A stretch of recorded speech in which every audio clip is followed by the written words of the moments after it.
This is Katie Nelson, and I'm also known as Katie the Scrapbook Lady. You can find me online on my blog at scrapbookladypages.com. If you're ever looking for tutorials like this one, be sure to scroll down through my sidebar and click on the tutorials section. You can also subscribe to my free newsletter to keep up with what I have going on and any upcoming sales, and there are several social media channels to follow me on. Today I want to talk about why and how you should use a digital template. It is the easiest way to scrapbook for me, and especially for anyone starting out. A lot of people ask me, I would love to learn how to digital scrapbook. Can you show me? And I can now on my screen. I can share it with all of you and show you just how easy it is, and I think you'll be pleasantly surprised. I use templates all the time. It's just an easier way to get started. If you were going to cook dinner, you don't just throw all the ingredients on the counter and hope something happens with them. You usually follow a recipe or some sort of plan. And scrapbooking is a lot the same way.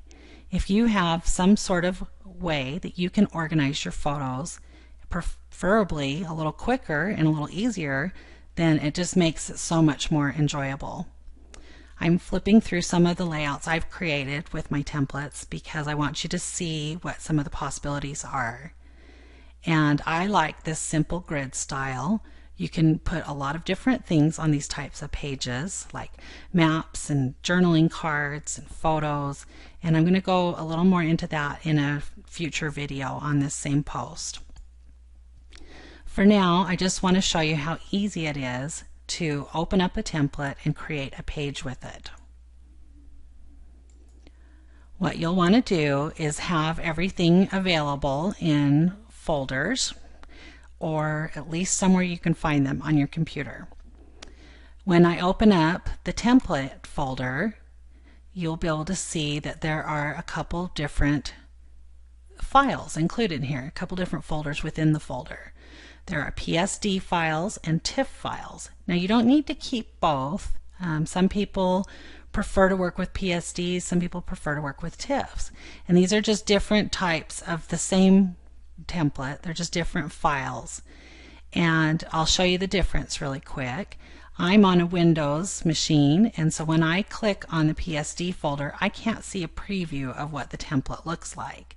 If I was on a Mac, I would be able to see that. So I prefer the TIFF files because I can see exactly what I would be opening up. But if you prefer using PSDs, or if you work on a Mac or something, then it doesn't matter. I also prefer TIFFs because the file size is a little bit smaller. So that's just something I prefer. So when I'm ready to open a page and get started, I just pick the template I want to work with, and in this case, I name all my templates with the number of photos that they would fit. Now you don't have to use all those spaces for photos, but for me it's really a lot easier to figure out what I want to do. So in this case, I actually have 7 photos I want to include on a page and a journaling card. So I'm going to open up this template simply by selecting Open with Photoshop Elements 13. That is the version I'm using right now. You can see how nicely that opened. I have all my spaces ready to fill. I can see them over in the Layers stack. You can turn that on and off by clicking the Layers stack. This little FX right here next to it just simply means that these have already been shadowed for you. You can turn that off if you want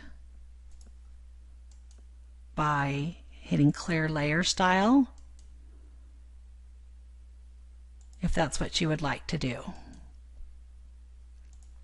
If you want to get it back, then you just would paste the layer style. Okay, the next thing I'm going to do is I'm going to open up my folder full of pictures. And these are the photos I want to use for this layout. So I am going to just open up this picture first, and I usually start with the pictures that I want to be sure to include, the ones that are really the most important to me, so that I can get those placed on the layout first. So this one is a really fun photo for me. It's my husband and daughter playing shuffleboard on the top of a small river cruise ship in the middle of the Rhine River. We just recently went on a really fantastic trip to Europe. So that was quick. I did that while I was talking because I'm so used to doing it. So let me just show you step by step what I'm doing on the next one. You can see that this has become second nature to me. So the next one, I'm going to put this picture of the garden that was on top of the ship where they grow the herbs that they use in a lot of the meals. Okay, so all I do is I have this space selected. I can see right over here in the stack, the layer stack, which one I'm clicking. I also make all my photo spaces different colors because I think it makes it a lot easier to keep track of. Then down there in the photo bin, where you can see all your photos, I click on the one I want to put on. And by click, I mean I'm using my mouse and I'm clicking just the little left click button and dragging it onto that space. Now you can see it comes into the screen kind of big. I don't want it that big. I want it to be closer to the space that I want the picture in. You want to make sure it's filling the whole space. Right now, if I did something, it wouldn't be filling that whole space. So I'm using these corners, I'm using my mouse, and I'm just simply stretching it a little bit. And you want to make sure you're using the corners. You don't want to be stretching it like that and distorting your photo. When you use the corners, it keeps it all in proportion. So you may say, well, that's bigger than the space you want to put it on. This is where the magic of templates really happens. At this point, I have my photo over the space I want to put it in. And now I hit Control G, and that clips it to it. The process is a little bit different in a Mac setting, and I think it might be Alt G, and I'll have to look that up. Or if you're using Mac, you already know, and you're probably giggling that I don't know. Anyway, all you need to do is just repeat that same process. So open a photo with Photoshop Elements, make sure you can see it in your photo bin, go to the template, drag, resize as needed, using those corners, Control G. Now once you've clipped it, say you still want to resize it, that's okay. You can still grab those corners. It's going to stay within those bounds that you just put it into. It's really pretty cool. I also have a journaling card that I already put in my folder, so I didn't have to go looking for it. But in this case, you would probably want to open up your different folder of supplies and find what else you want to put on here. Same thing. You're going to drag that into place.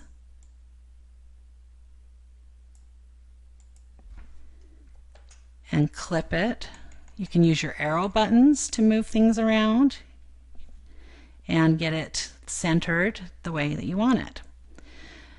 Now, say you want to add journaling on top of that. You go to your text tool, you draw a little text box, and you can fix that a little bit after. Now I have down here, I just have the font Century Gothic Regular. That's fine, I can use that one.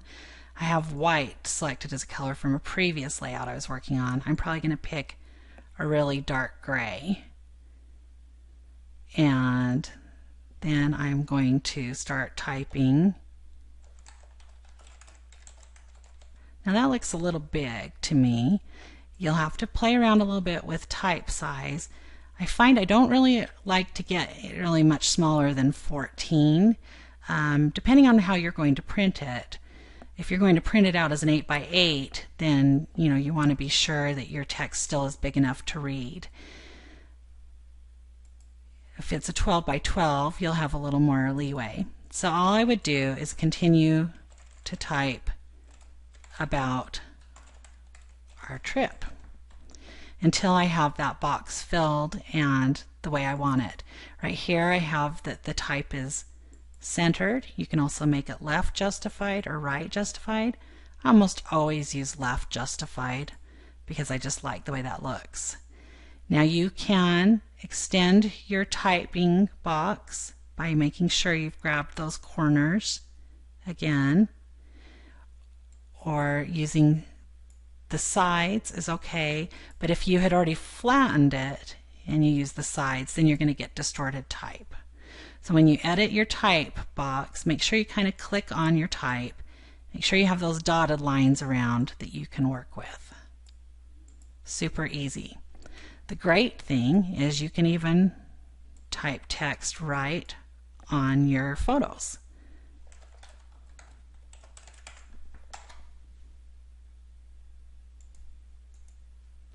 You can move it around and you can resize it.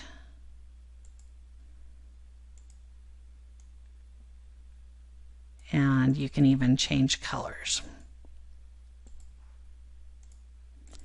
A lot of options.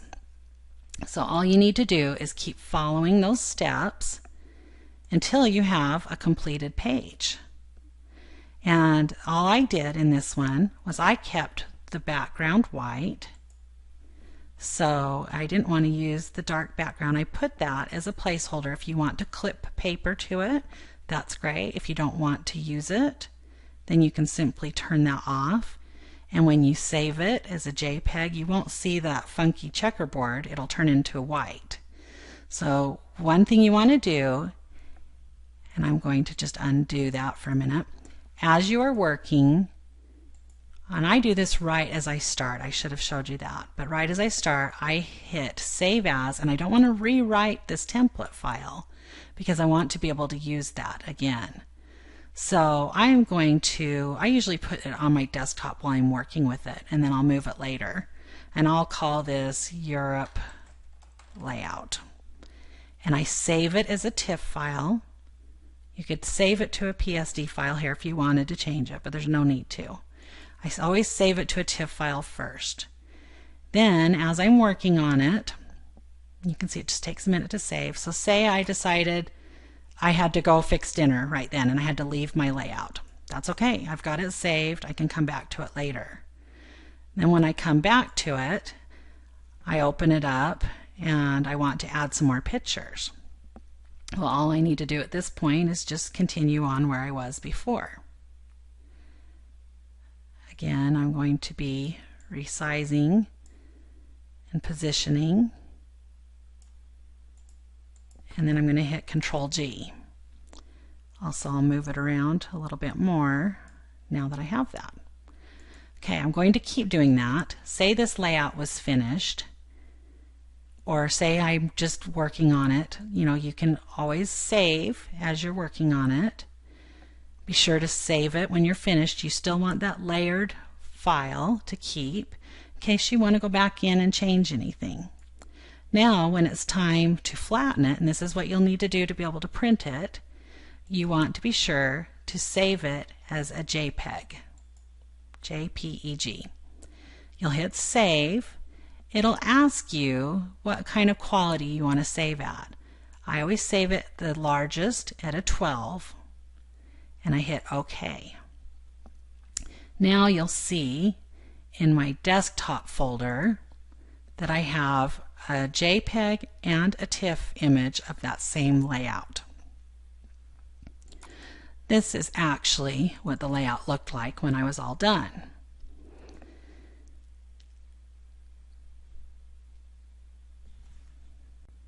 Once your page is finished, you'll be ready to print.